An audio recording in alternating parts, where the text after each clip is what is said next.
sir. Namaskar. Namaskar. So finally, I think we are there. Yes, yes. आपकी आपकी पूरी image नहीं आ रही है सर. नहीं आ रही है? नहीं, अभी नहीं. थोड़ा जूम बैक करेंगे तो आएगी. अभी हाँ, अभी अभी आ रही है, लेकिन अभी सेंटर में अभी नहीं है. ठीक है?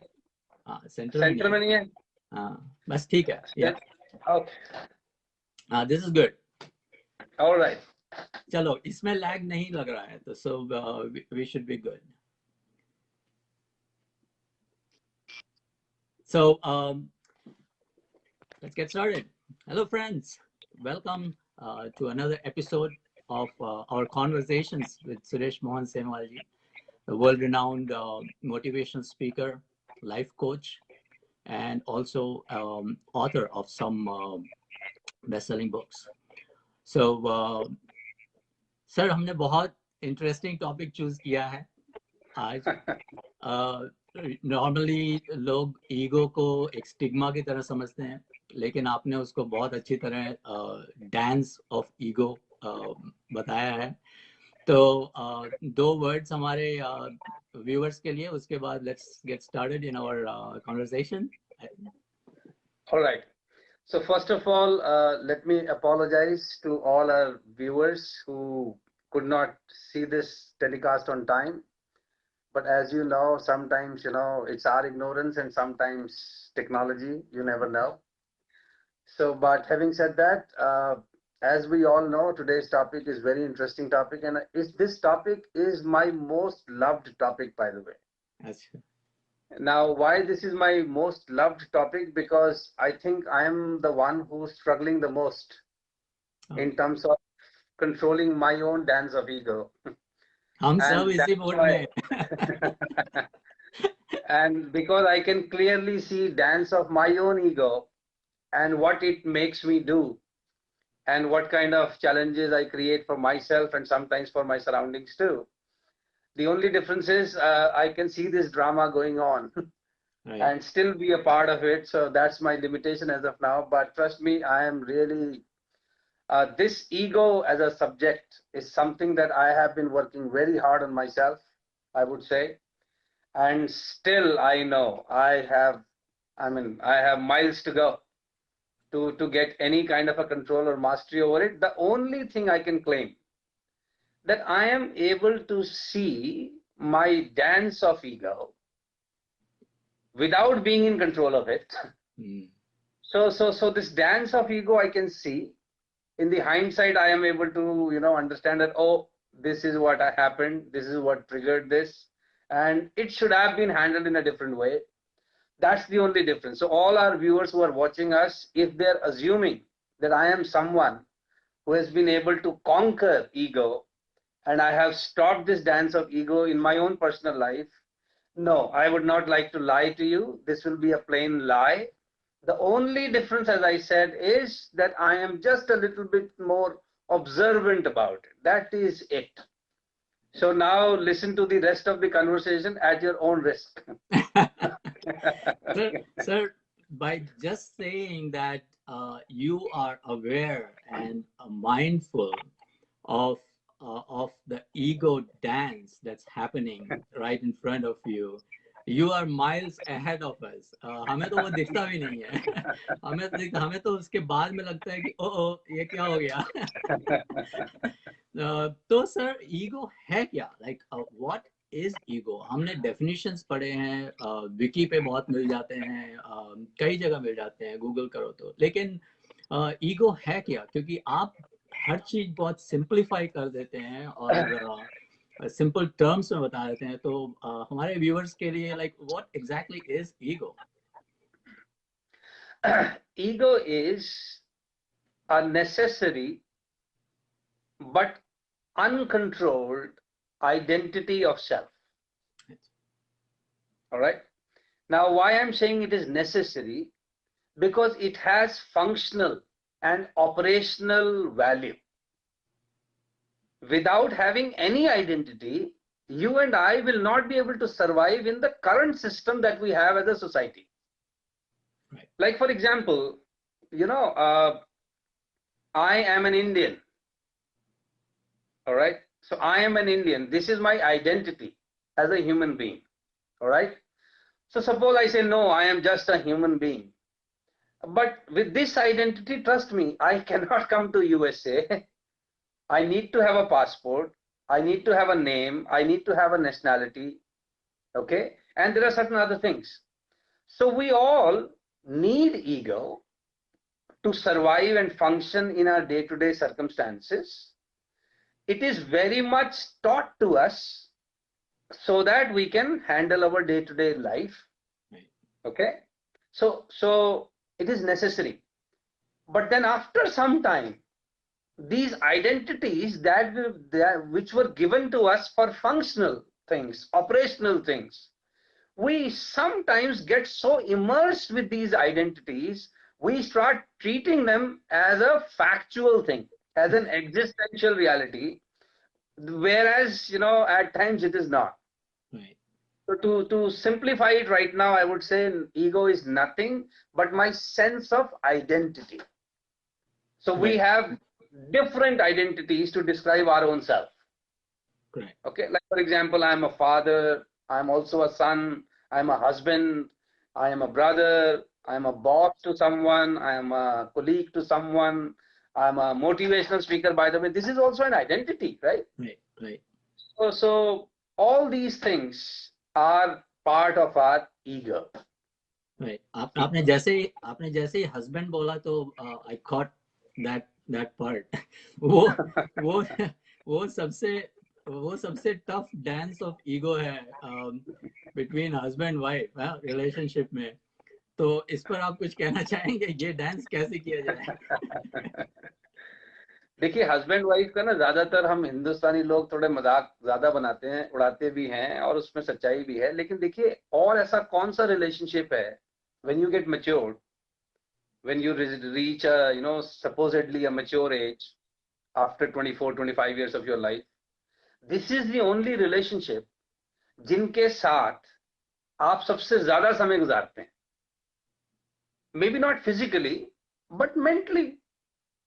Even if you are fighting, इन्हीं के साथ तो ज्यादा समय लग रहा है. Right. All right. And this is the only relationship where we come to know about each other almost everything. We wish to hide, but otherwise, this is the only relationship where we know in and out of the person. और एक चीज आप जानते हैं, जिसका भी हम इन और आउट समझ जाएंगे, उससे झगड़ा तो होगा. झगड़ा किससे नहीं होता? हमारा झगड़ा उससे नहीं होता है जो अभी हमें नहीं जानता, या हम जिसको ढंग से नहीं जानते. वो हमको सब अच्छे लगते हैं. ऑलराइट. सो हस्बैंड वाइफ में भी आई वुड से ये डांस ऑफ ईगो अगर ना आए तो चल सकता है. जैसे मैं इतने लंबे भाषण दे रहा हूँ आज आपके साथ बैठ के, मेरा कल ही झगड़ा हुआ है, पता है? मेरा कल ही झगड़ा हुआ है, और बड़ी छोटी सी बात पे झगड़ा हुआ है. तो अब झगड़ा हुआ, हमारा ईगो का डांस शुरू हो गया.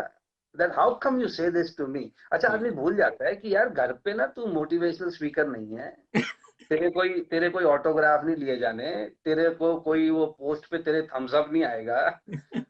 तो अच्छा, हम अपने को इतना तो समझा लेते हैं कि चलो आप तारीफ नहीं कर रहे, ठीक है, पर कम से कम यार थोड़ा टोन का ध्यान रखो, चॉइस ऑफ लैंग्वेज का ध्यान रखो, अच्छा हमारे मूड का ध्यान रखो. तो कई बारी जब वो नहीं होता तो boom the ego gets activated. तो कल मेरे साथ यही हुआ in a fraction of second. But then thank goodness I have a formula कि 24 घंटे के अंदर अंदर सुलझाओ उसको. So, और आपको पता ही है, बड़ा सिंपल तरीका है इसको सुलझाने का, अपोलोजाइज. अच्छा, अपोलोजाइज करने में, अपोलॉजी करने में भी तो डांस ऑफ ईगो है ना, कि मैं माफी मांगू. अच्छा, द बिगेस्ट ट्रबल इज कि मैं तब क्यों मांगू जब मेरी गलती नहीं है. लेकिन मैं अपने आप को यही समझाता हूँ कि देखिए, जब तेरी गलती है तब तो माफी मांगना ऑप्शनल थोड़ी है, तब तो मस्ट है. मांग सकते हैं. ऑप्शनल जब हो तब आप मांगो. इसका मतलब you are able to control this dance of ego to some extent. Right. और मैंने कहीं सुना था, बहुत अच्छा लगा मेरे को जब मैंने वो सुना था, कि अकड़ तो मुर्दों में होती है, झुकते वही हैं जिनकी रीढ़ में जान होती है.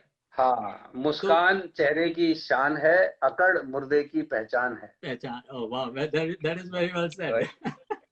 और देखिए, मैं अक्सर लोगों से कहता हूँ कि जो अपने आसपास के लोग हैं ना, जो आपके इंटीमेट सर्कल के लोग हैं, इनके साथ मत अकड़ो।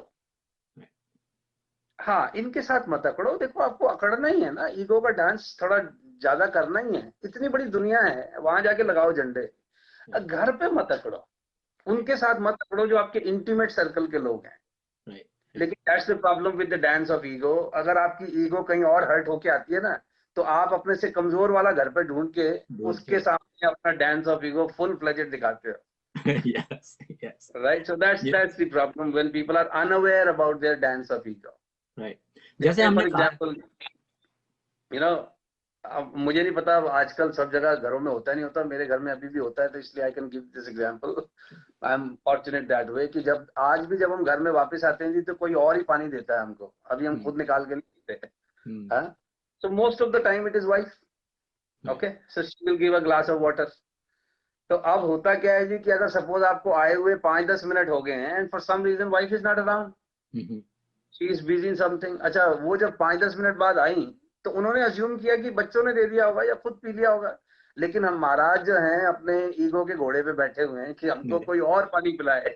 राइट, तो ये डांस ऑफ ईगो है, ये आपका घर है, आपको ईगो के घोड़े पे बैठने की जरूरत नहीं है। आप खुद ले लो या उनको ही बोल दो कि चलो जी पानी पिला दो, अगर आपको ज्यादा ही वो है। But no, now this will become an issue. Now why this will become an issue? Because कहीं और आपके ईगो के घोड़े की पिटाई हुई होगी, वहां आपका घोड़ा थोड़ा घायल होके आया है। You were looking for somebody who is weaker to you or who is willing to tolerate you, and you vent out your frustration and you show your full-fledged dance of ego. Right. Shit, that is it. और हम हमेशा वो जंगली घोड़े पे ही सवार रहते हैं, वो टेम्ड घोड़ा नहीं है। ईगो का घोड़ा तो टेम्ड है ही नहीं सर। ईगो को मैं इसीलिए therefore I always use the word this horse. Ego, the problem with this ego is like a wild horse. इस पे कोई काठी नहीं है, इस पे कोई लगाम नहीं है, लेकिन हम इस पर बैठ जाते हैं। अब आप सोच के देखिए, आप ऐसे घोड़े पर बैठे हैं जिसको कंट्रोल नहीं कर सकते, तो अब होगा क्या कि घोड़ा आपको लेकर जाएगा जहां भी लेकर जाएगा, आप इसको कहीं नहीं ले जा सकते। और आपने देखा नहीं, कई लोग अपने रिश्तों में इतना दूर आ जाते हैं फिर, क्योंकि उस घोड़े पे बैठे हैं। अब अपोलोजाइज कर भी नहीं सकते, और अगर कोई माफी मांग रहा है उसको करते भी नहीं है। तो ये घोड़ा कई बार रिश्तों से ही दूर ले जाता है जी, अपनों से ही दूर ले जाता है। Right, so the whole idea is not to get on this horse. And if you do get on this horse, then learn to get down. थोड़ी चोट लगेगी करते हुए, क्योंकि जब आप वाइल्ड घोड़े से कूदेंगे तो चोट तो लगेगी, पर वो चोट लगना बेहतर है बजाय इसके कि आपको कहाँ ले जाके कूद जाएगा। नहीं, बहुत बहुत बहुत खूब कहा आपने। तो आई थिंक जो हम बात कर रहे हैं अपने टॉपिक पे कि when does the dance of ego is becomes graceful, and when does it become ugly? तो आई थिंक आपने दोनों के काइंड ऑफ एग्जांपल दे दिए हैं कि जैसे हमने I would like to say, see, as I told you earlier, that ego is essential. जैसे आपने देखा होगा ना शर्मा साहब, scaffolding होती है ना, whenever we build any structure, any building, any house, we use scaffolding. So scaffolding is required so that you can build that structure. छत डाल सको। अगर आप scaffolding use नहीं करोगे तो छत डालना मुश्किल है। I think the same thing goes with the ego too. See, in the initial phase of our life, trust me, if we are egoless, we have no sense of identity.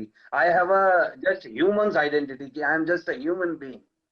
Okay, I am not father, I am not son, I am not Indian. I operate from no identity. तो उसका नतीजा क्या होगा कि बहुत से लोग या तो मुझे मिसयूज करेंगे, एक्सप्लॉइट करेंगे, या I will be like good for nothing. So it is required to survive and sustain in the current society's the system.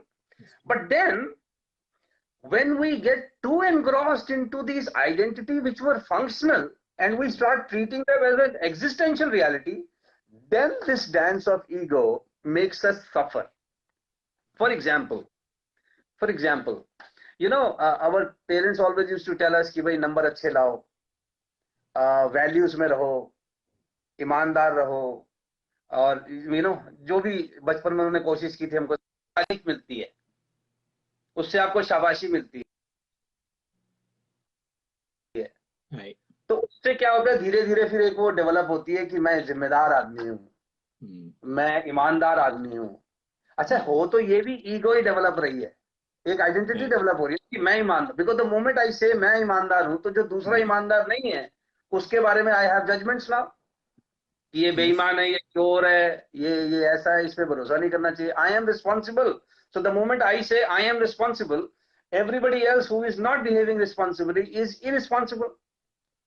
So I start passing judgment about these people कि यार लोग ऐसे जिंदा रहते कैसे हैं, इतने गैर जिम्मेदार कोई हो कैसे सकता है, and then I get into lot of conflicts, internal as well as external. लेकिन देखिए, in the initial phase of our life, I think these identities were helpful. They helped us to reach to a certain stage in our life. But then the maturity is, after a certain stage in your life, you need to understand that these are your own identities. These are not existential realities. Existential realities, right? So true. These are not existential realities. If tomorrow Suresh Semwal disappears from this planet, maybe for few days, few people will be concerned, bothered, or there will be some inconvenience or uncomfort in their life, but the whole cosmos will still work. Right. But as of now, if Semwal believes that I am the one who's making things happen, without me nothing can happen, I am indispensable, and I am treating these temporary identities too seriously, I am going to increase my stress in life. Right. Let me just give you a very simple example. Have you seen the movie of Hrithik Roshan, Krish, जिसमें वो Krish, हाँ जी, superhuman बना हुआ है? Right. Now, I'm sure Hrithik Roshan ji must be a very sensible person, and he understands that Krish was just my identity. It was my role for that particular movie. Right. Okay, so the moment camera is off, he needs to come back to his natural self, that I cannot fly. I am not a superhuman being. Okay, so I need to behave like an ordinary being. But if he still goes around everywhere in the Krish pose and he forgets that camera is already switched off now, shooting is over, but you're still acting like Krish, he will be increasing a lot of stress for himself and for the surrounding too. Correct. All right.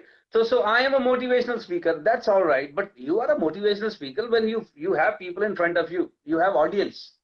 Now, Semwal in his own house is roaming around like a motivational speaker and motivating people, even those who do not want to get motivated. Right. So I am going to create a lot of irritation around myself.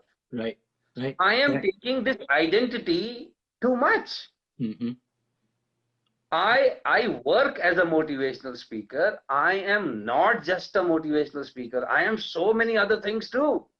Right. तो ego जो है hurt तब करती है when people start taking their own identity as the only right identity. Number one.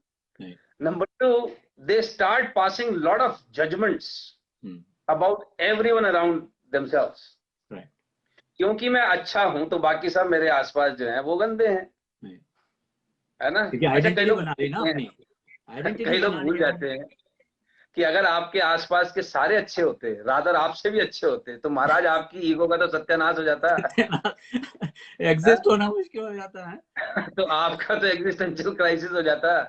Right. So we become judgemental. जैसे मैं हमेशा कहता हूँ कि हमारा जीवन जीने का जो तरीका है, जो डांस ऑफ ईगो है, वो क्या है? We pass judgement about others and we provide justification for our own behaviours. That's it. हमारे पास हम जो भी करते हैं ना, उसका जस्टिफिकेशन होता है. अगर मैंने गुस्सा किया ना, तो सामने वाले की गलती है. ये नहीं हो सकता कि रात को मेरी नींद पूरी नहीं हुई थी तो मैं ही थोड़ा इरिटेटेड मोड में था, मेरे एनर्जी लेवल लो थे. ये नहीं हो सकता. सामने वाले की गलती जो है ब्लंडर है. सामने वाले ने गुस्सा दिलाया, तूने दिलाया, मुझे तो आता नहीं है. आता नहीं है. Now that is the dance of ego, that we justify our own behavior and we pass judgment about others. We are wonderful lawyers for our own case. and a ruthless judge for others' case. Others' case. Right. Yeah. So that's the dance of ego, which Right. we do every day. Right. Yeah. और mostly हम देखते हैं कि जो कभी aware भी हो जाते हैं, जो अवेयर हो जाते हैं इस डांस ऑफ ईगो से, उसको समझने लगते हैं, तो जैसे आइंस्टाइन ने कहा है कि your ego is inversely proportional to the knowledge. तो as your knowledge increases about anything, any subject, then your ego starts going down, right? Or sometimes now your knowledge is so much that now you know the secret of the dance. so now you want to use it as you like it. No, actually, Surendraji, I think as per my understanding, and I can be 100% wrong, my understanding is that Einstein, the word knowledge that Einstein was using, he was not using it for any one particular subject. Yeah, totally. Overall. Because otherwise you will see subject knowledge experts, by the way, they have bigger egos. They have bigger egos. Like as of now, I might be pretending as if I know everything in and out about ego. Now that is the ego speaking. Right. And even people who claim that I am able to control it and now I have no ego, they have the biggest egos. Mm-hmm. Biggest egos. मैं अपने session में कई बार लोगों से पूछता हूँ, जी आप में से कितने लोग हो जो ईगोइस्ट नहीं हो? तो कई लोग हाथ खड़ा करते हैं. तो मैं कहा जी आप तो मेरे से लिखवा के ले जाओ घर पे कि आपसे बड़ा कोई है नहीं. Because how can you claim this? Right. Okay. Right. So Einstein, what I guess he was trying to say was, one upon knowledge is knowledge about your reality. Your reality, yourself. Your reality, not subject knowledge. Yes. And that is why you will find teachers at times are the most arrogant professionals. Why? Because they are distributing gyan. Yeah. And I am including myself in it as a speaker, trainer. Yes. हम बहुत भाई साहब इस ego के घोड़े पे रहते हैं कि हम दुनिया के किसी के जीवन में क्रांति ला रहे हैं, किसी को डिप्रेशन से बाहर निकाल रहे हैं, किसी और को मोटिवेट कर रहे हैं. हम ये भूल जाते हैं ये सब कहते हुए कि देखो ये सब आप कर रहे होगे, इसलिए कर रहे होगे क्योंकि कोई होना चाह रहा है. अगर कोई सामने वाला होना ना चाहे तो आप कुछ नहीं कर सकते. Right. So that's what the dance of ego is. Yes. So, let me tell you a beautiful story. I think that will help people to understand the utility and futility of ego. देखिए आपने बारहसिंगा जानते हैं ना आप, a wonderful stud, और जिसके वो 12 सिंग होते हैं. हाँ जी. So one Barasinga, he used to be in self-obsession about those beautiful horns that he had. Right. तो हमेशा बस पानी के नजदीक जाके रोज उसको निहारता था. और वो तो आपको पता ही है, वो उनकी कम्युनिटी में यही होता है, जिसके सींग जितने बड़े होते हैं, जितने ज्यादा, तो उसको उतनी ज्यादा इज्जत मिलती है. इज्जत मिलती है. Right. So this Barasinga was always respected because of those wonderful seeing that he had. Right. But one day a tiger came after him. और ये बारहसिंगा साहब दौड़ने लगे. पर दौड़ते दौड़ते ये एक झाड़ियों के बीच में से जा रहे थे, तो झाड़ियों में ना इनके सींग अटक गए. अब जब सींग अटक गए तो he could not run. And then suddenly he realized कि यार ये जो सींग जिनकी वजह से मैं बड़ा इतराता घूम रहा था, इनकी वजह से आज मारा जाऊंगा.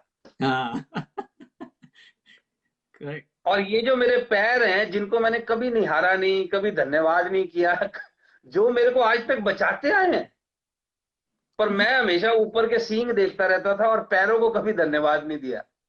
And then suddenly realise this. तो झाड़ी में से थोड़ा हिलता डुलता है तो सींग निकल जाते हैं और वो बच जाता है.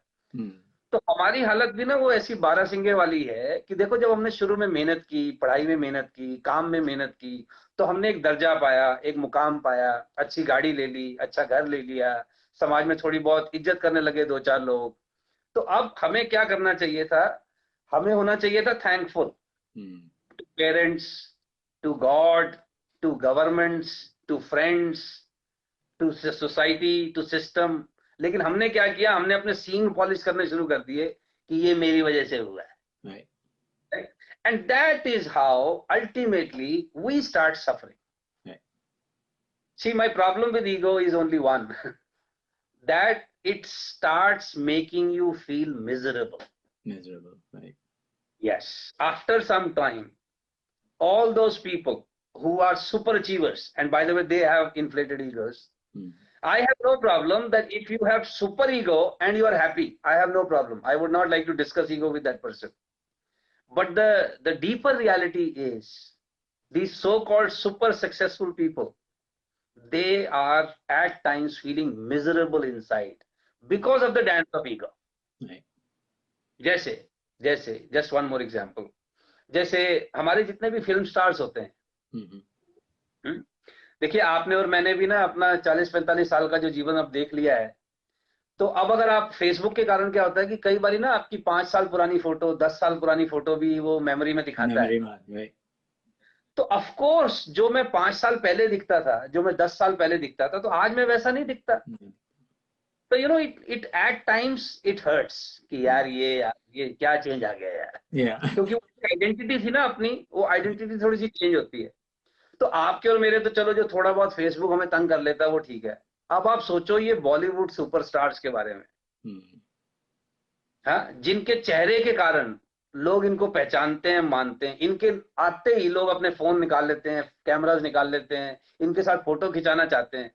आप सोच के देखो, जब इनके गालों पे झुर्रियां पड़ती होंगी तो इनकी क्या हालत होती होगी, इनकी क्या हालत होती होगी अपने आप को बूढ़ा देखने में। अब आप सोच के देखो ना, हमारे Dilip Kumar sahab, with all due respect to him, he is 90+, okay, and we all know it. पर गुरुदेव के बाल अभी भी काले किए जाते हैं। यार 90+ में काले करने की क्या जरूरत है?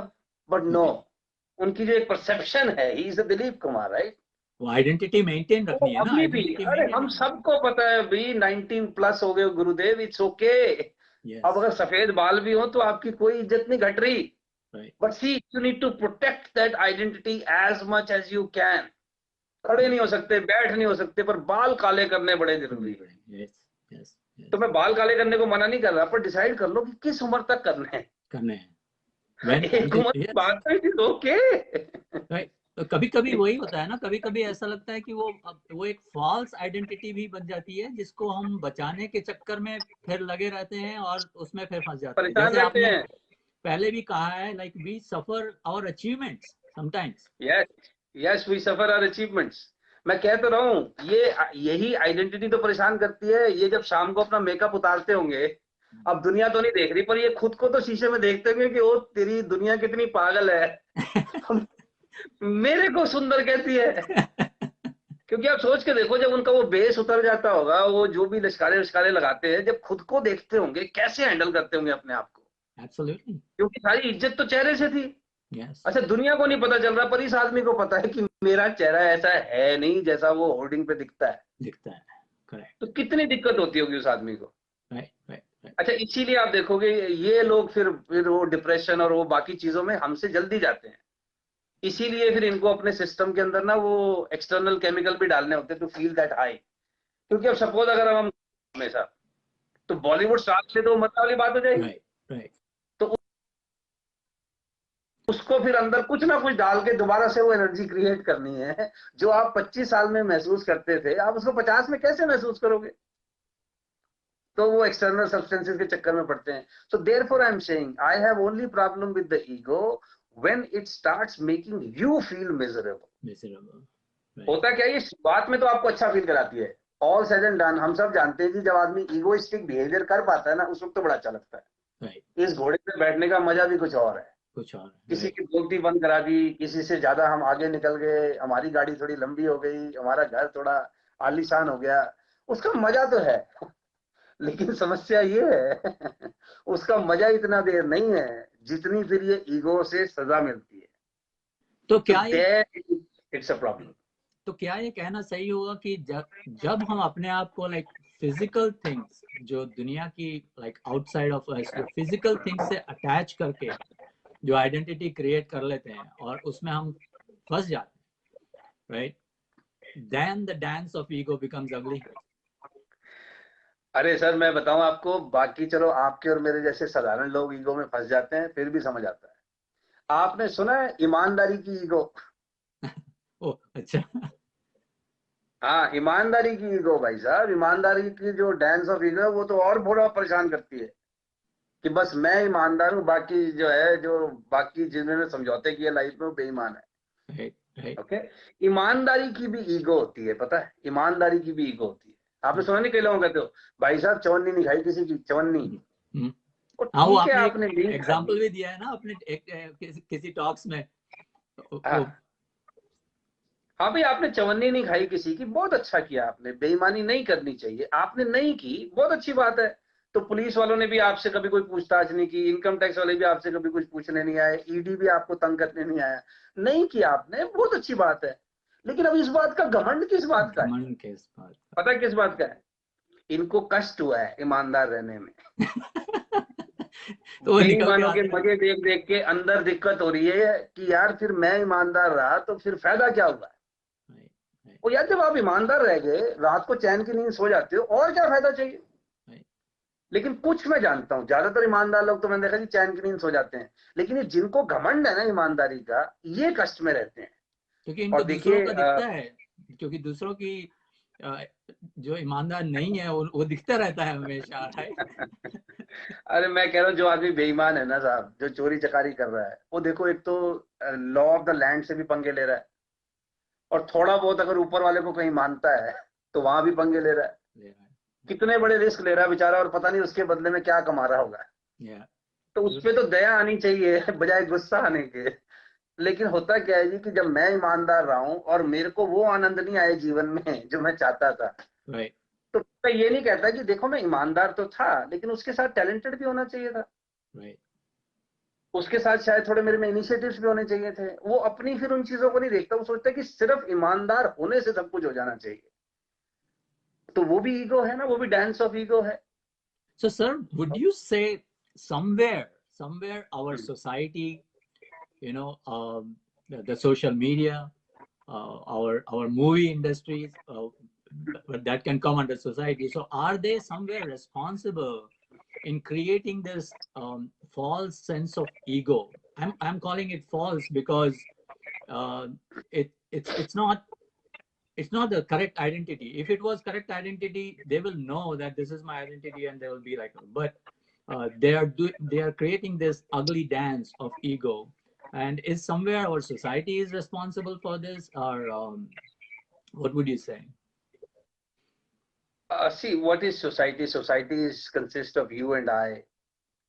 Okay, so I think, as I said, it has utility. This awareness is required. Just this awareness is, just say for example, if I need to travel abroad, I need to carry a passport with me. Now here in India, wherever I go, I don't use my passport. Right. तो passport मेरी एक identity है when I need to go abroad. अब हर जगह, suppose मैं यहाँ से अपने ऑफिस भी जा रहा हूँ और पासपोर्ट जेब में रख के जाऊँ और हर किसी को दिखाता रहूँ कि look I am Indian, look I am Indian. अरे everybody knows you are Indian, तो हर एक को दिखाने की जरूरत क्या है? Right. Unless somebody asking you. So let us use these identities for the functional purposes, but let us not take them to our heads too much. Right. Right. That's I it. know in और देखिए मैं, हाँ I know you have said in so many of your talks that ego blinds us to our own blindness. हाँ, this I blinds the eye. Correct. Okay, so this I blinds the eye. Because you're But blindsided having with said that, whatever. Yeah. yeah, but as I said, controlling this and seeing this dance is easier said than done. ये अभी मेरा बिल्कुल हुआ नहीं है जी। और मैंने शायद किसी वीडियो में भी कहा है, देखिए मैं भी पहले ना बड़ा इसमें, ये भी मेरी ईगो कहती थी मुझे कि भैया तेरे को ईगो कंट्रोल करना सीखना है, क्योंकि शास्त्र में हमारे को 5 ही विकार तो बताए हैं, काम, क्रोध, लोभ, मोह और अहंकार। Right. These are the 5 vices as per Indian scriptures. Right. काम, क्रोध, लोभ, मोह और अहंकार। ठीक है साहब। लेकिन फिर जब थोड़ा बहुत मैंने गीता पढ़ा तो मुझे समझ में आया कि ये जो सारे विकार है ना, actually these are all byproduct, consequence of ignorance. तो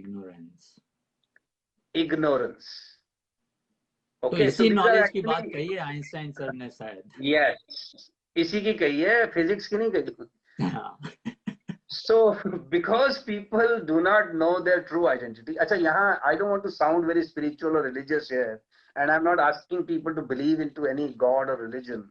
What I'm saying is your true identity is what? Nothing but we are just a life form.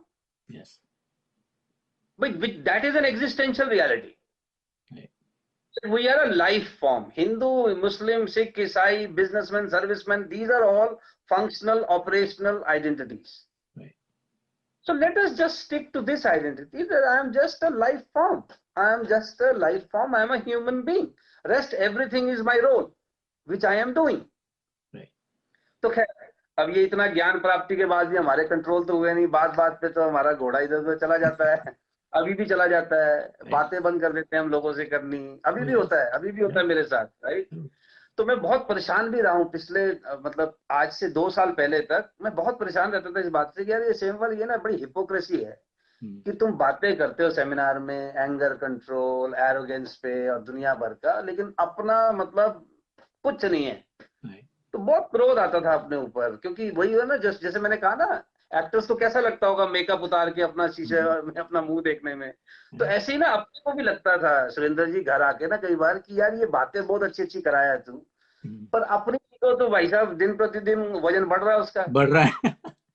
हाँ, तो उससे और दुख होता था। पता नहीं लोग शायद इतना दुखी नहीं होते होंगे, बिकॉज कईयों को तो पता ही नहीं ना कि डांस ऑफ ईगो चल रहा है, लेकिन हम तो कह के अपना डांस रोज देखते भी हैं और फिर वही डांस कर रहे थे। तो फिर जब नहीं हो रही थी ये कंट्रोल, तो किसी ने मुझे व्हाट्सएप पे एक मैसेज भेजा, उससे मुझे थोड़ी शांति मिली हुई है जी, थोड़े समय के लिए। उसमें वो एक है कि एक बार जो बुल्ले शाह फकीर थे ना, बुल्ले शाह फकीर, तो एक बार ईद का दिन था, तो ईद के दिन एक पगला सा आदमी, एक बड़ा पगला सा आदमी हर आते जाते आदमी से पूछ रहा है कि साईं ईद कद है, ईद कद है। तो लोग हंसते हैं कि पागल है, ईद के दिन पूछ रहा है ईद कद है। तो ऐसे ही जाते हुए वहां से बुल्ले शाह निकलते हैं, तो ये आदमी बुल्ले शाह से भी पूछता है कि साईं ईद कद है। तो बुल्ले शाह अपनी मौज में है, तो उसको कहते हैं जद यार मिले तद है। हाँ, तो जब यार मिले मतलब जब ऊपर वाला से रूबरू हो जाओ, हाँ, तो जद यार मिले तद है। तो फिर ये पगला पूछता है ओ यार मिले कद है। तो ये कहते हैं कि जद मैं मिटे तद है। Right, right. ये जब मेरा मैं ही हूं ये मिटे तद है। तो फिर वो पगला पूछता है ये मैं मिटे कद है। तो फिर बुल्ले शाह कहते हैं जद ओ यार चाहे तद है। तद है, राइट, राइट, राइट। वही ना, वो जो डुअलिटी जब हटती है, नहीं तो वो कह रहा है हमेशा ये रहता है। ईगो भी, ये जो पर्दा है, ये जो आइडेंटिटी का पर्दा है, ये भी तब हटेगा जब वो चाहेगा। वो चाहेगा। तो तुम सोच रहे हो कि मैं हटा दूंगा ना इसको, ये भी ईगो ही है। ईगो ही है। ये भी ego he. Right. So to conclude the whole thing, okay, so that whatever little we can understand. See, I saw a movie and I would really recommend our viewers to watch that movie, Nanak Shah Fakir. Nanak Shah फकीर। तो नानक शाह फकीर movie देखते हुए फिर मैंने थोड़ी सी और study किया, तो मुझे एक किस्सा पता चला वो गुरु नानक जी के जीवन वाला, कि एक वो कोई सामंत होगा, कोई बड़ा रईस आदमी, तो गुरु नानक जी के पास आया, क्योंकि बड़ी ख्याति फैल गई थी उनकी, तो उनके पास आया कि महाराज कृपा करो और मेरे महल चलो और मेरे को सत्कार करने का मौका दो।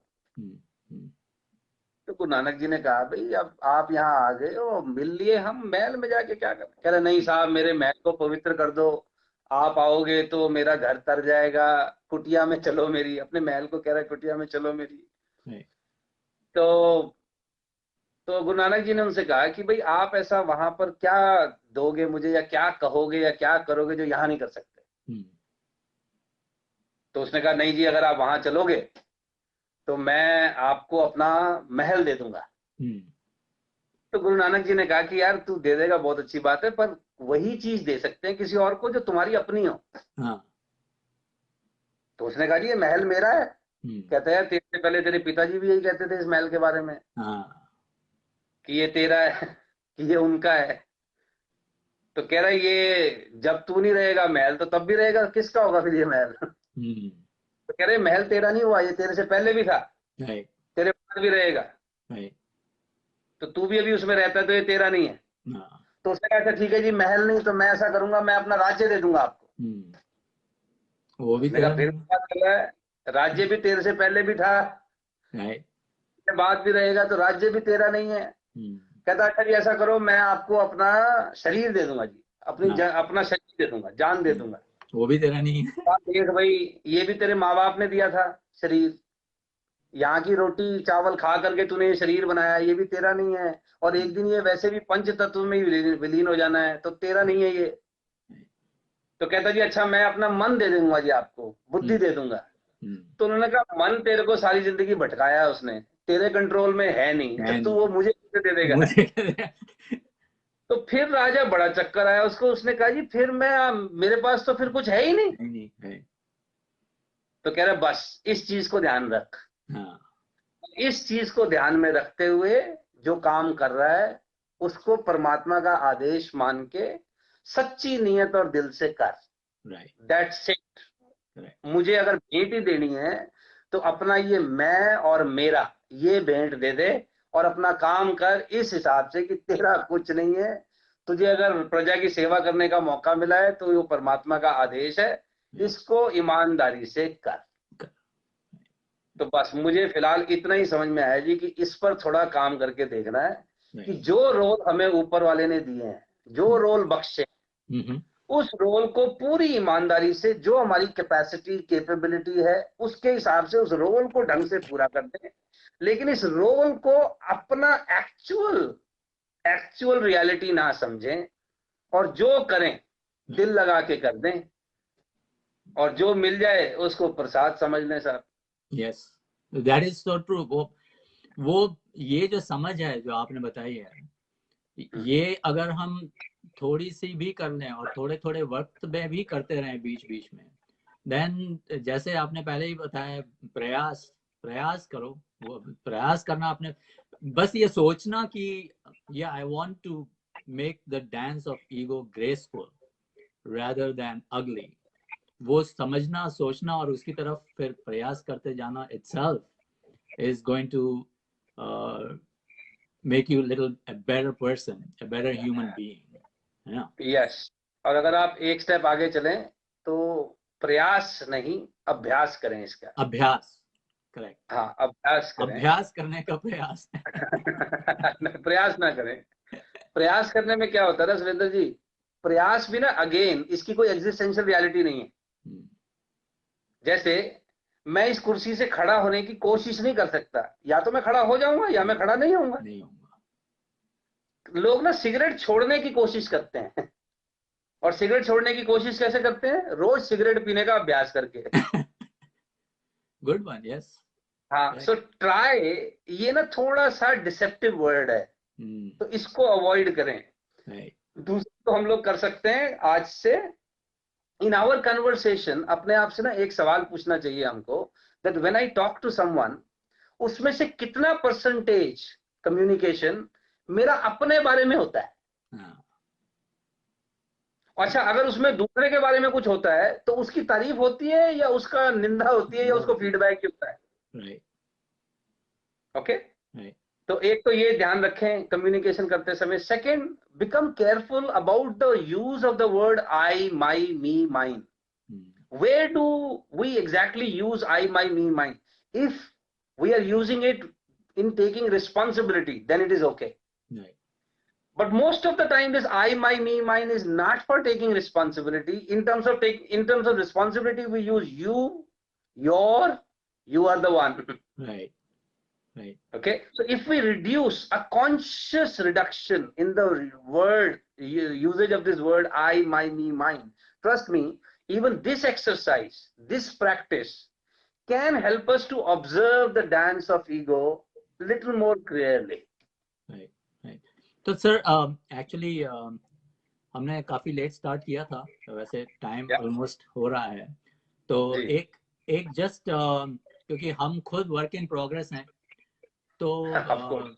मैं ये सोच रहा था जैसे एज अ पेरेंट, राइट, अपने बच्चों को हम कैसे इस डांस ऑफ ईगो की जानकारी दे सकते हैं? How can we give them some tools and techniques, like when they are going in the outside world, how they can recognize their ego, because we ourselves are trying, but how can we bring that up in our children, so that they fare well in the outside world? Yeah, it's a very valid, interesting, and relevant question to most of us, I guess. देखिए, इसमें फिर there is a dance of ego. Of course, we want our children to do well. Okay. In fact, we want them to do better than others, Right. better than other children. That's also dance of ego. Dance of ego, right? Okay. Now, when they fail, we don't like it because it hurts my ego. कि सेमवाल का बेटा होके, सेमवाल का बेटा होके तेरे इतने number है, अबे लोग तेरे पापा को जानते हैं, क्या सोचेंगे? So, am I more worried about him or her, or am I more worried about my own reputation? Right. So first we need to have this clarity. Correct. Second, I'm just telling you my realization. See, what we should do, especially when they are growing up and they are reaching till the age of 18, we just need to teach them etiquettes and social skills. That's it. Let's not drag them too much into ego business. A, this topic does not interest them. Right. Okay. B, they would not understand, and I would not blame them for this. They would not understand. हमें खुद अभी तक समझ नहीं आया है, उनको कहाँ से 18-19 साल में समझ में आ जाएगा. So this is okay. All right. So our responsibility is that in their communication with others, they need to be respectful, and especially with those who are weaker to them. जैसे, I will be very uncomfortable if my son or daughter is talking in a rude language to any of the servants or any of the helpers or any of the person who are slightly, low in terms of designation. That is unacceptable. That is my responsibility. So social skills and etiquettes, only this much we should focus with our children. That they need to be respectful. जैसे मैं अपने बेटे को ना बार बार समय समय पे याद दिलाता रहता हूँ कि बेटा ये जो तू फोन लेके घूम रहा है, ये आईफोन, बस ध्यान यही रखना है कि ये बाप ने दिलाया है, तेरा नहीं है. समझ में आई? तू सोचे कि मैं 75,000 का फोन जेब में रख के घूम रहा हूँ तो मैं कोई बहुत बड़ा आदमी हूँ. तेरी औकात अभी कोई बड़ी नहीं है, बाप ने दिलाया है. अंडरस्टैंड. तो ये उसको समय समय पे रिमाइंड कराता हूँ, क्योंकि वो 20 साल का हाँ, वो 20 साल का, उसको मैं ये याद दिलाता रहता हूँ. वो कह रहा है पापा कॉलेज जाने के लिए गाड़ी चाहिए. मैं कहा नहीं पुत्र, बस भी चल रही है, मेट्रो भी चल रही है, ओला कर ले. सॉरी अभी गाड़ी नहीं. नो. कह रहा पापा why not, we can afford. मैं कहा you can not afford, your father can. Because he should not identify himself with these things which he has not earned, by the way. And I am not in a mood to go anywhere very soon, so I am not going to give all these things to him right now, right away. So I need to keep nudging him in a very subtle way कि यार ये चीजों से एक तो अपनी identity मत बनाओ, और अगर तुम्हें ये यूज करने को मिल रही है, be thankful. Don't become arrogant because you have these things in your life. तो ये समय समय पे ना हल्की थोड़ी बहुत नजिंग शर्मा जी आप और मैं कर सकते हैं.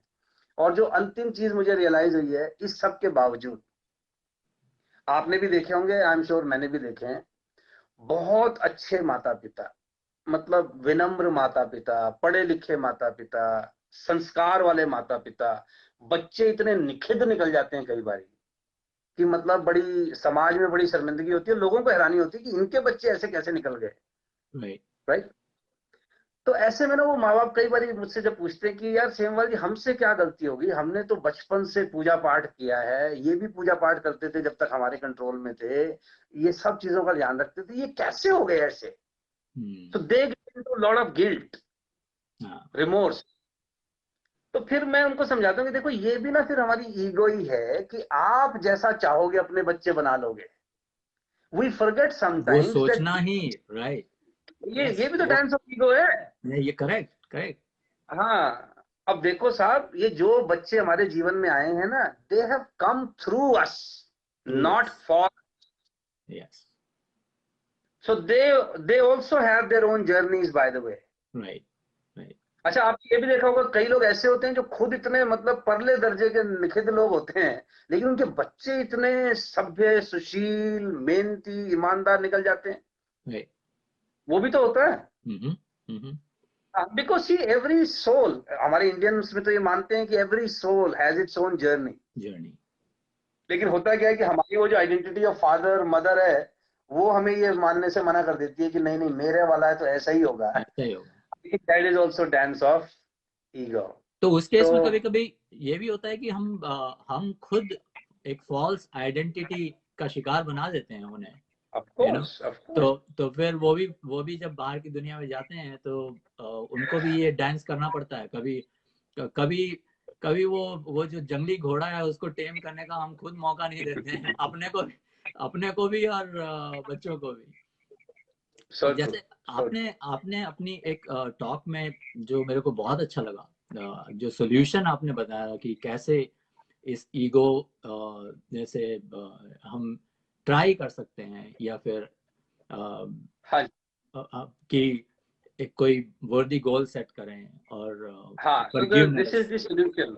Thank you This is general. the only solution that I give to people कि देखिए जब तक ये ऊपर वाला ना चाहे, जब तक वो उसकी मर्जी ना हो ये पर्दा हटाने की, तब तक इस डांस ऑफ ईगो का क्या करें? तो तब तक देखिए 2-3 काम करें। तब तक सबसे पहला काम ये करें, एक ग्रैटिट्यूड जर्नल मेंटेन करें। ग्रैटिट्यूड जर्नल जिसमें आपको रोज लिखना चाहिए थैंक यू। आज के दिन में जिस व्यक्ति ने आपकी लाइफ में वैल्यू ऐड की है, आपको सर्व किया है, आप उसका थैंक यू उसमें जरूर नोट करें। We should feel thankful, so we should have a gratitude journal on our bed side. और रोज रात को उसमें जिस किसी का भी आपने आज थैंक यू करना है वो थैंक यू करके सोएं। नंबर 1। नंबर 2, जब तक ये डांस ऑफ ईगो ऑन ही है तब तक ये काम करें, टेक सर्टन गोल्स। क्योंकि ये जो ईगो है ना, इसको कोई टारगेट चाहिए होता है बड़ा बड़ा फील करने के लिए। It needs something to conquer, it needs some achievement. Okay, तो अगर आप इसको ये नहीं दोगे तो फिर पता क्या करती है ईगो का डांस एक और है, ये अपने आप को ही कोसती है, फिर आपको ही विक्टिम बनाती है कि हाँ तेरे साथ ही गलत होता है, तेरे को कोई समझ ही नहीं पा रहा है, तेरी तो किस्मत ही खराब है, तेरे तो ग्रह खराब चल रहे हैं। तो ये फिर अपना ही मुर्गा बनाती है ईगो। ओके, बिकॉज इसको कोई ना कोई चाहिए ब्लेम करने को, क्रिप करने को, या कुछ अचीव करने को। तो जो अचीव नहीं कर पाते वो फिर विक्टिम्स का रोल प्ले करते हैं। तो अगर इस रोने धोने से बचना है तो इस ईगो के घोड़े को कोई टारगेट दो ढंग का, इसको कोई बड़ा टारगेट दो। तो जब आप इसको कोई बड़ा टारगेट देते हो तो ईगो बूस्ट हो जाती है थोड़ी देर के लिए कि चलो जी अब मैं ये करके दिखाऊंगा। तो इसीलिए जैसे बचपन में नहीं कहते थे माँ बाप की क्लास में फर्स्ट आओ, तो चलो इसी बहाने सब्जेक्ट नॉलेज इंप्रूव हो जाती है, बहाने थोड़े टीचर्स के साथ लोग तमीज से रहते हैं ताकि नंबर अच्छे आए, राइट। तो मेरे लोगों से रिक्वेस्ट हमेशा ये होती है कि कोई ऐसा गोल बनाओ जिसमें आपके अलावा, आपके और आपके परिवार के अलावा किसी और का भी फायदा। तो फिर क्या होगा कि चलो जब तक ये डांस ऑफ ईगो चल ही रहा है तो कम से कम किसी और का भी कुछ हो जाएगा और आपके भी जीवन में ना कम से कम किसी लेवल पर निखार आता रहेगा। और अगर आप फिर वो ग्रेटिट्यूड जर्नल साथ रखोगे तो शायद थोड़ा बैलेंसिंग होती रहेगी आपकी, right. So have some worthy goal in your life, ensure that your goal is also benefiting a lot of other people other than you and your family. And every night you should fill in your gratitude journal. If this much we do, this dance of ego can also become very helpful. right, in becoming right, better every day. right. और Yeah.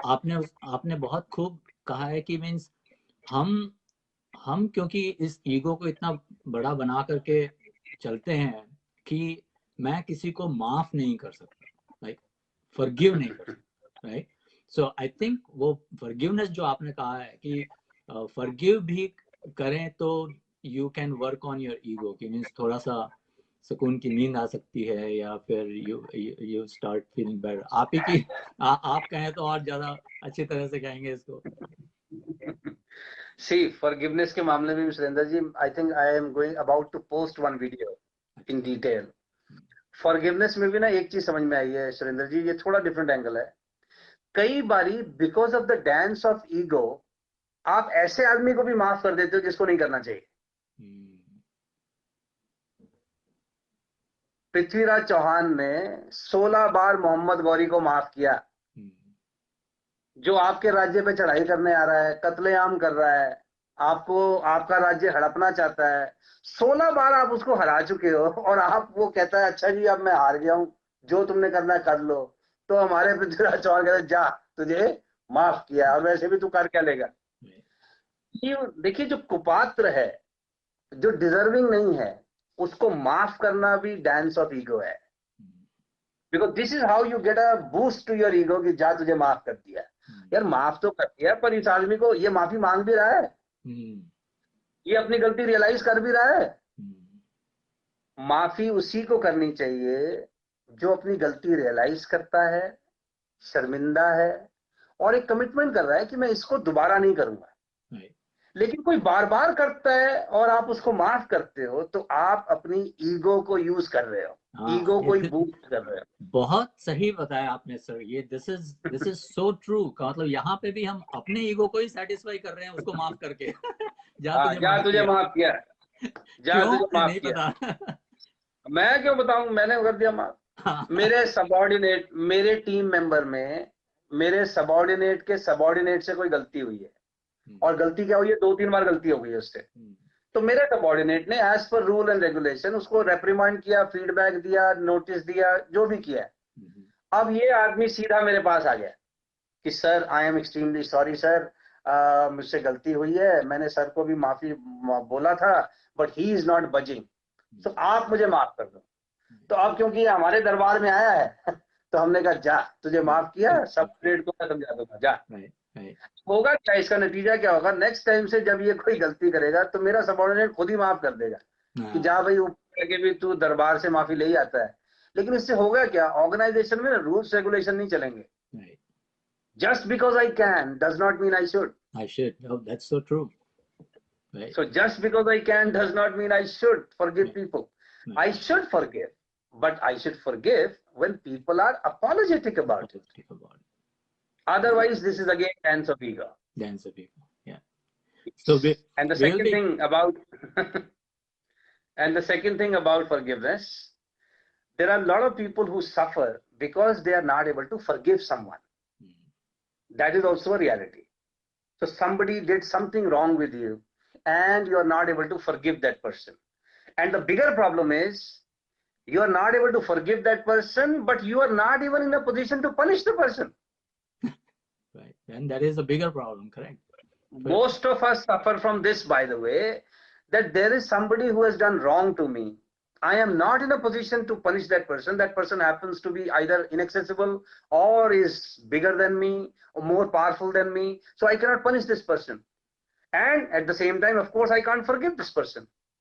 Oh, ये social media is a good example. किसी ने comment डाल दिया और दूर कहाँ बैठा हुआ है आपको नहीं पता. Not just that, yes. But in that case, if we will look deeper, do you know what is the real problem? The real problem is I am not able to forgive myself for being so helpless, for being so weak that I cannot punish that fellow. So in fact, this is the dance of ego, that it will not even allow you to forgive yourself. It will keep cursing you. किसी तू कुछ नहीं कर पाया उसका, तो अपने को भी माफ करना सीखना चाहिए बंदे को कि भाई तू सर्वशक्तिमान नहीं है, सब कुछ नहीं कर सकता, सारी चीजें तेरी मर्जी से ना पहले होती थी, ना आज हो रही हैं, ना आगे होंगी। तो कई चीजों में जिसमें आप हेल्पलेस हो, वीक हो, उसमें अपने को भी माफ करना बड़ा जरूरी है। And I am telling you, most of people are suffering because somewhere they are not able to forgive themselves Right, for being so weak and helpless at times. right, right, right. Okay, Yes. so that's the dance of ego. तो conclude करने से पहले मैं एक और छोटा सा question पूछना चाहूंगा आपसे कि जी जैसे we know it's better to guide our decisions based on rational, right, rather than emotion. So would you classify ego as emotional response or a rational response? How does ego affect our decision making? You know, social, professional relationship. So ego is emotional response. Ego is emotional response, but as I said earlier, emotions are helpful and emotions are hurtful when we are not in control of our emotions. Okay, so this ego has helped us to reach to certain stage and acquire certain things and get a lot of things in our life. But then comes a time that we should see that it has started now hurting me. अब ये ऐसा ही है ना, जैसे for example, जैसे मेरी बेटी के पास ना वो आईफोन 6 है जी आजकल है। अब वो थोड़ा हैंग होने लगा है या वो पता नहीं गर्म हो जाता है, तो मैंने कहा बेबी दूसरा फोन ले ले। पहले मेरे पास था वो आईफोन 6, तो मैंने उसको दे दिया, नया नहीं दिलाया था उसको, मैंने दे दिया। तो मैं तो कहती अब दूसरा कौन सा दिलाओगे? मैंने कहा यार ले ले कोई 20-25 हजार का, ओप्पो शोपो वीवो सैमसंग। कह रही पापा मेरे पास पहले आईफोन 6 है, उसके बाद मैं सैमसंग लूंगी। ये डांस ऑफ ईगो है। This is dance of ego. That now you are associating your value, your identity with the cell phone that you are carrying. अच्छा ये भूल गई कि मेरा पापा अब खुद वन प्लस पे लेकर बैठा हुआ है। अब मुझे नहीं फर्क पड़ता। अच्छा बेटा जरूर कहता पापा यार आपको तो आईफोन ही रखना चाहिए यार। और मैं कहा वो तेरी बात ठीक है, पर मुझे ना ये वन प्लस ज्यादा कन्वीनियंट है, ये मेरी हर चीज से कनेक्ट हो जाता है। ये आईफोन 36 जगह कहता है नहीं यहाँ नहीं कनेक्ट होऊंगा, वहां नहीं कनेक्ट होऊंगा। मैं कहा मेरे लिए यूटिलिटी नहीं है। कह रहा पापा लेकिन वो हाथ में अच्छा नहीं लगता। मैं कहा यार देख मैं सामने रखता भी नहीं, मैं जेब में ही रखता हूँ यार, छोड़। So this association with the brand, this is the dance. Now I am not against iPhone, by the way, huh? So I'm not saying iPhone is bad. True. My children have iPhones, but I just don't feel कि भाई ये कोई necessity है कि मुझे, मेरे को अगर इसको यूज करने में थोड़ी आसानी होती है, इसमें मेरी फोटो थोड़ी अच्छी आती है, ये मेरे हर लैपटॉप से, और जो कोई फाइलें इधर उधर भेजनी होती हैं, so this is more beneficial to me, so I use this. But there is the dance of ego कि अगर पहला मेरा आईफोन है तो दूसरा मेरा सैमसंग नहीं हो सकता। Because we have to use it as a tool. You know, वो एक tool है हमारे इसका यूटिलिटी पर्पस है। Yes. इसका यूटिलिटी पर्पस है, इसकी आइडेंटिटी पर्पस नहीं है। नहीं है। Right. और वही प्रॉब्लम आ जाती है when you associate with a false sense of identity. तो फिर आपका ईगो जो है वो अगली डांस करने लगता है। तो इसका एक ही सोल्यूशन है जो मेरे फादर ने मुझे समझाया है, और मैं बड़े मुश्किल से दिल मार के उसका पालन करता हूँ, पर करता हूँ जी। मेरे फादर की एक चीज मुझे बहुत अच्छी लगती है, उन्होंने बताया था कि जो भी आपका एक्चुअल स्टेटस हो ना, फाइनेंशियल स्टेटस, उससे एक स्टेप नीचे जिंदगी जीनी चाहिए। जो आपका एक्चुअल स्टेटस हो उससे एक स्टेप नीचे। लोग गलती क्या कर रहे हैं, जो उनका एक्चुअल स्टेटस है उससे 2-3 स्टेप ऊपर का प्रिटेंड करते हैं। करेक्ट। किस्तों पे, ईएमआई पे जिंदगी चल रही है, लोन दुनिया भर, प्रिटेंड ऐसा करते हैं कि बस। So that I think should be avoided. Otherwise, I'm okay. We should have the bigger cars, we have the biggest houses. That is all okay, provided that is one step below your actual financial status. और यही चीज हमें अपने बच्चों को भी समझानी चाहिए कि आईफोन में प्रॉब्लम नहीं है, मर्सिडीज कार में प्रॉब्लम नहीं है, लेकिन ये हमारे एक्चुअल स्टेटस से एक स्टेप नीचे की आइटम होनी चाहिए। अपने एक्चुअल स्टेटस से 3 स्टेप ऊपर का प्रदर्शन करने की जरूरत नहीं है, because then it's just a dance of ego. Right. Yes. Right. And then it starts hurting. हाँ, कई लोग तो वो व्हाट्सएप का जो डबल ब्लू क्लिक है वही क्यों नहीं आया अभी तक बोल के परेशान हो जाते हैं। हाँ, कि अगर विद इन 7 सेकंड्स वो ब्लू टिक आ गए और आपने रिस्पॉन्ड नहीं किया तो वो ईगो का प्रश्न बन जाता है लोगों का। Right. That's what it is. अपनी कुछ टॉक्स में आपने बोला है पहले तो वो I thought it was very interesting. So कि ट्रू। कैसे कैसे गेम्स खेलता है ईगो हमारे साथ। नहीं, औरों का नहीं, मैं अपना बताता हूँ आपको। मेरे साथ क्या प्रॉब्लम है, मैं आउटगोइंग कॉल बड़ी कम करता हूँ, मेरी इनकमिंग ही है ज्यादातर। राइट। तो होता क्या है कि मैं आउटगोइंग कम करता हूँ, वो ठीक है, बहुत कम लोगों को, गिने चुने लोगों को फोन करता हूँ। तब होता क्या है कि मैंने अगर किसी को कॉल किया है and suppose that person is not able to pick up the phone, और सपोज 15 मिनट में फोन वापस भी नहीं आया है, ओ मैन, तब तक तो चांद पे पहुंच जाता आदमी कि मेरा कॉल एक तो रिसीव नहीं किया, ऊपर से वापस फोन नहीं किया, इसका नंबर ब्लॉक कर दो, इसको दुनिया भर कर दो। That is dance of ego. और कहीं ना That is कहीं also dance of ego. और हाँ? कहीं ना कहीं जो हमारी जो कभी कभी हम लोग लोनलीनेस फील करते हैं और स्ट्रेस है और ये सब, they are also like consequences और side effects of our ego. क्योंकि हम कभी कभी ये सोचते हैं मैं कैसे ये पूछ लूं, या मैं कैसे मदद मांग लूं, या मैं कैसे वो क्या Yes, समझेगा। Right. yes. Ego stops us. Ego stops us. So Ego stops us even from asking help. Yes. True, so true. And that is what I said. You know, ultimately a person starts suffering because of ego. मतलब मदद की जरूरत है और मांग नहीं रहा है। Right right right. I think here we must clarify one thing. Otherwise, you know, a lot of people may get this confusion. That what is the difference between self-esteem and arrogance, ego? आत्मविश्वास और ये अहंकार, इन दोनों में क्या फर्क है? Okay, because confidence तो होना चाहिए, सेल्फ कॉन्फिडेंस तो होना चाहिए, लेकिन एरोगेंट नहीं होना चाहिए आदमी। तो जो 2-3 फर्क मुझे समझ में आते हैं, जो लक्षण है, उससे लोग चेक कर लें कि ये सेल्फ एस्टीम है या ईगो है। The first characteristic, a person with full of ego, arrogance, is generally a very poor listener. अच्छा, specially listening to the diverse opinions. भाई अगर आप मेरी हर बात से सहमत हो ना, तो तब तो मैं आपकी हर बात को ध्यान से सुनता हूं। The moment you start disagreeing with me, then I stop listening to you. Right. So an arrogant person is a poor listener. Poor listener. So true.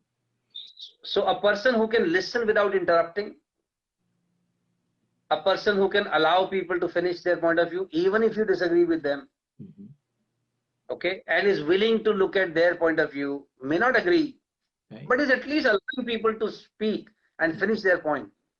That's a sign that, okay, this person has self-confidence, is not arrogant. Correct. That's number one. Right.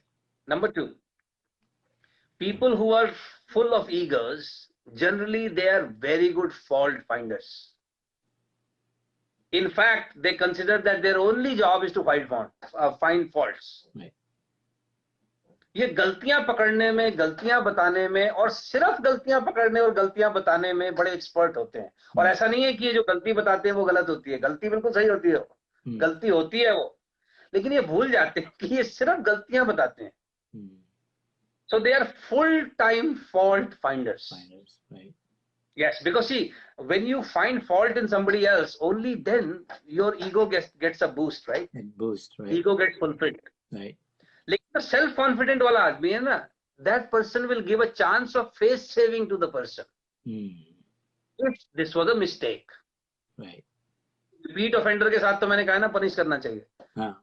लेकिन वो self confidence वाला आदमी होता है, जो आत्मविश्वास वाला आदमी होता है, वो दूसरे को ना फेस सेविंग का चांस देता है। राइट।